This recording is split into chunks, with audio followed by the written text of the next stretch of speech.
Makanya Nabi itu sunnahnya makan sahur dengan 3 biji kurma. Tapi kalau kita mau ambil selain obat, juga makan sahur dengan istimewa, makan dan minum air rendaman kurma. Caranya, sudah sholat isya, kita pulang dari tarawih, ambil kurma 3 biji, simpan di dalam 1 gelas air, kemudian tutup, direndam. Nanti kalau subuh, ambil kurma yang sudah direndam itu, baru itu yang dimakan, kemudian airnya diminum. Itu bisa mengobati 40 penyakit. Itu hadis Nabi.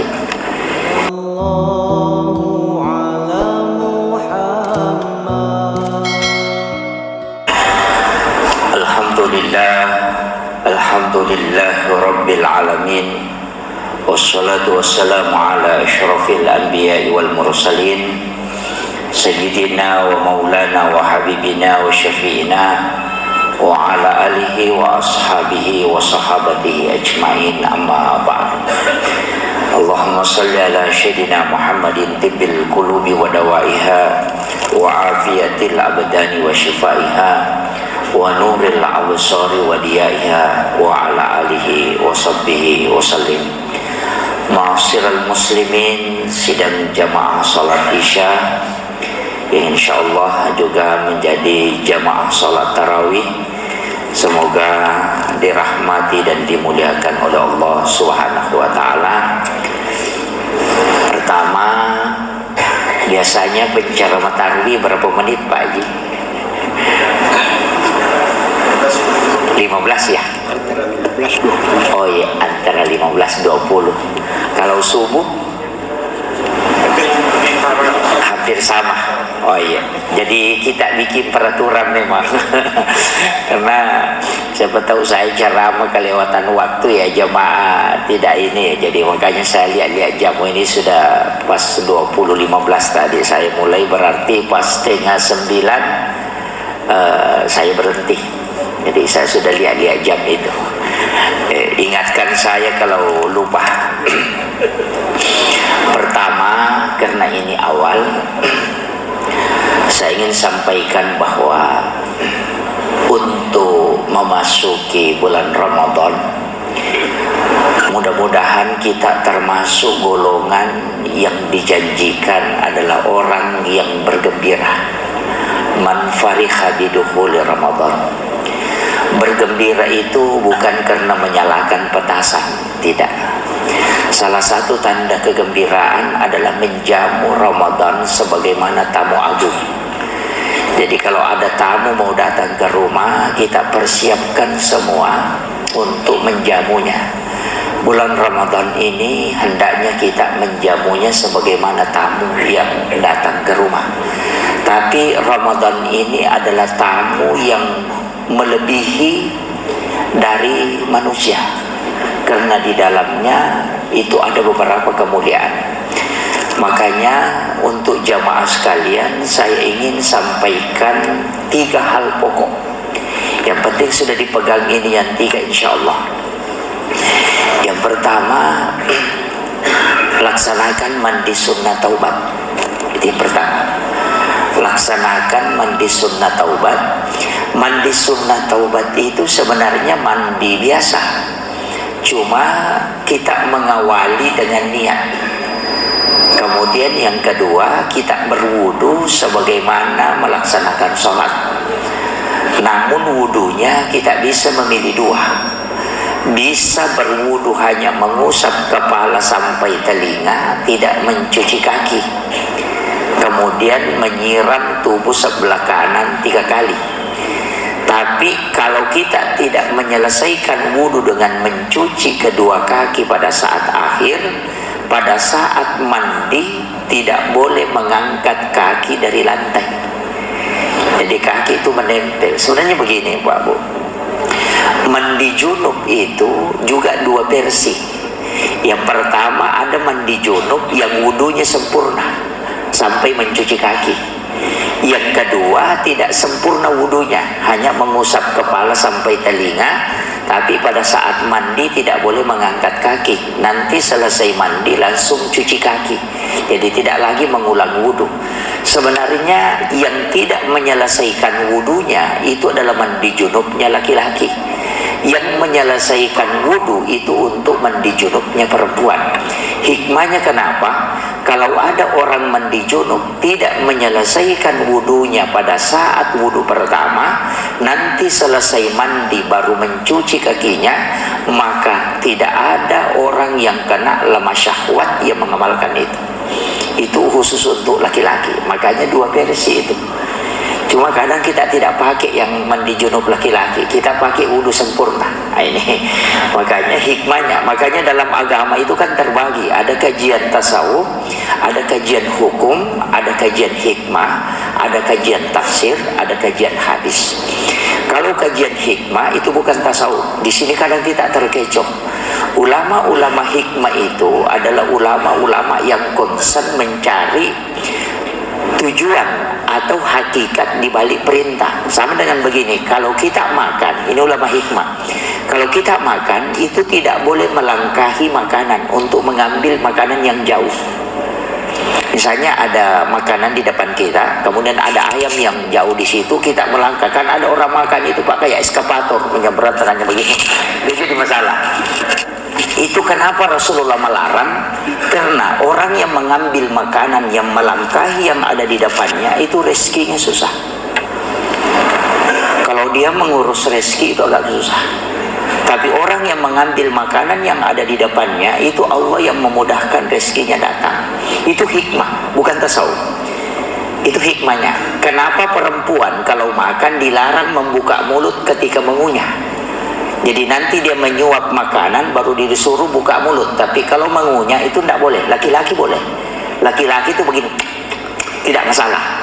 Nah, kalau perempuan itu tidak boleh. Kalau perempuan mengunyah itu begini, itu bibirnya tertutup. Hikmahnya, karena wanita yang makan dengan menutup bibirnya itu suaminya pengantin baru setiap malam. Itu hikmahnya. Kalau tidak paham, saya luruskan. Bibir perempuan di atas itu sama dengan yang di bawah. Itu kuncinya. Kalau masih tidak paham, saya sudah tidak bisa jelaskan lagi. Itu. Jadi, saya kembali, makanya mandi sunnah taubat itu adalah niatnya. Tapi pada saat kita selesai berwudu, menyiram tubuh sebelah kanan 3 kali dan kiri 3 kali, kemudian seluruh tubuh. Cuma pada saat menyiram bagian kepala ke bawah itu kita berdoa supaya semua dosa-dosa yang ada pada diri kita itu dilunturkan bersama dengan air yang kita pakai mandi. Itu namanya mandi sunnah taubat. Jadi kadang orang dikasih tahu mandi sunnah taubat, bilang apa dibilang? Ya, itu kan mandi biasa aja, sama dengan mandi sunnah Jumat, itu juga kan ada tata cara khususnya. Makanya kita menyiram tubuh itu diniatkan sekaligus untuk dosa-dosa yang pernah kita lakukan itu dijatuhkan bersama dengan air yang kita pakai mandi. Jadi sementara mandi itu kita berzikir dalam hati sambil berdoa. Nah itu, jadi itu yang pertama. Kemudian yang kedua, Bapak Ibu sekalian, kadangkala dalam Islam ini kita terikat dengan tradisi yang selalu kita lakukan. Saya sering katakan begini, kadangkala kita itu makan sahur jam 3. Ada orang itu jam 3 subuh, jam 3 sudah sahur. Kalau misalnya begini, saya selalu sampaikan sahur itu hendaknya diakhirkan. Jadi nanti Bapak makan sahur sekitar 10 menit sebelum masuk waktu subuh. Bilang, wah susah itu Pak Ustaz. Sebenarnya tidak susah, kita tinggal mengakali. Bapak kalau jam 2, jam 3 mau makan silahkan, tapi jangan niat sahur, makan saja.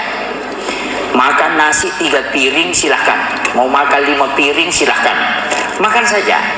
Nanti menjelang masuk waktu imsak, kita ambil kurma, yang punya kurma, ambil kurma 3 biji, ambil air putih, kemudian kita minum sedikit, baru itu diniatkan sahur.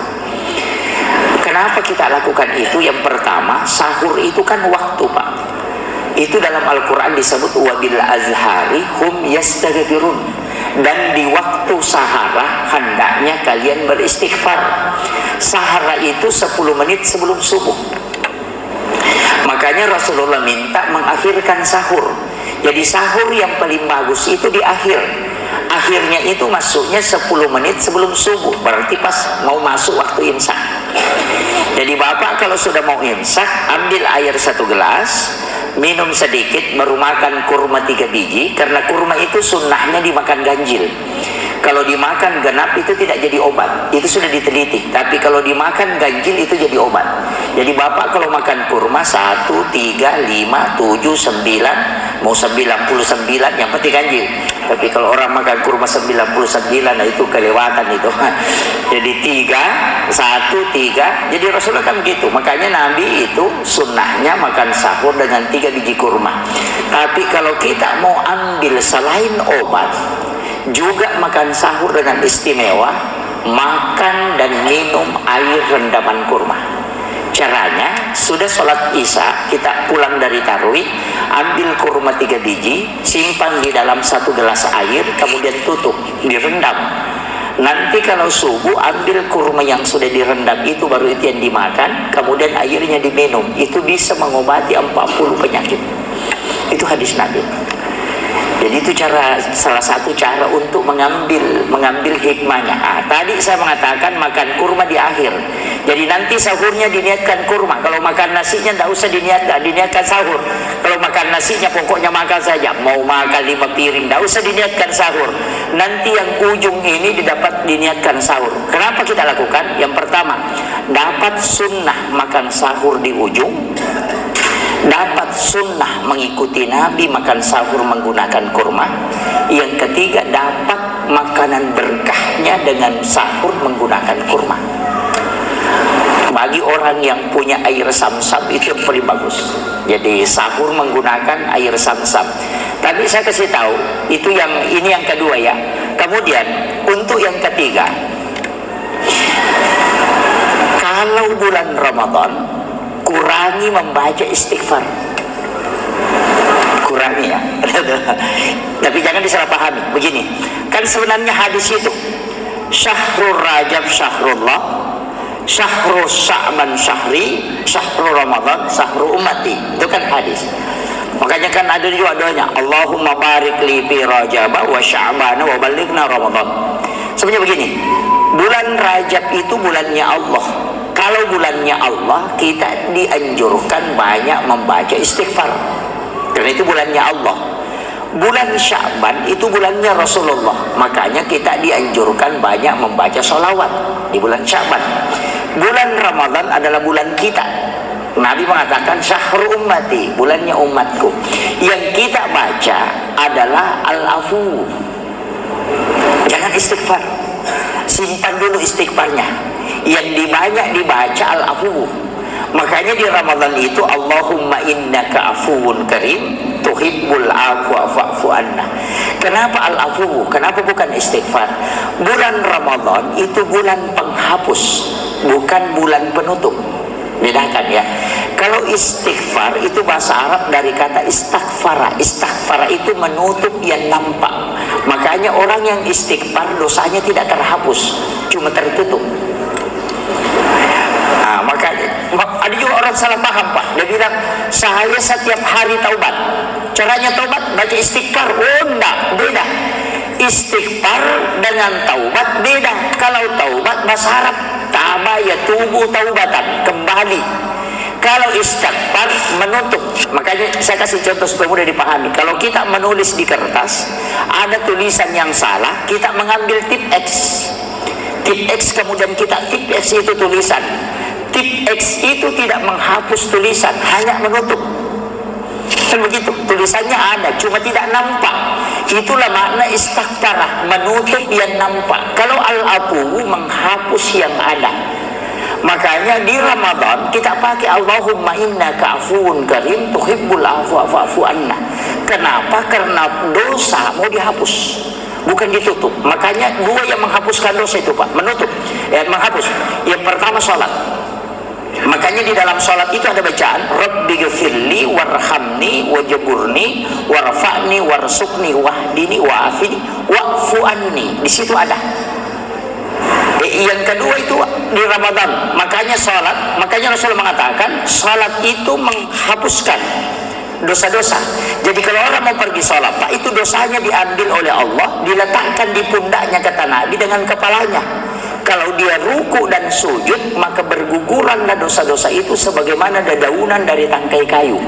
Itulah sehingga kadang kalau orang yang rajin sholat, Pak, kalau sudah masuk waktu sholat terasa berat, badannya kayak ada beban. Tapi kalau sudah sholat langsung terasa ringan. Kenapa ringan? Karena memang dosanya dilepaskan. Makanya pakai lapu. Makanya hanya 2 waktu gerakan sholat itu pakai kalimat subhana. Pada saat ruku subhana rabbiyal azim, dan sujud pakai subhana rabbiyal a'la. Ini penting supaya kita di Ramadan ini pakai al-afu, jangan pakai istighfar. Jadi perbanyak membaca. Kalau bisa baca 1000 kali lah.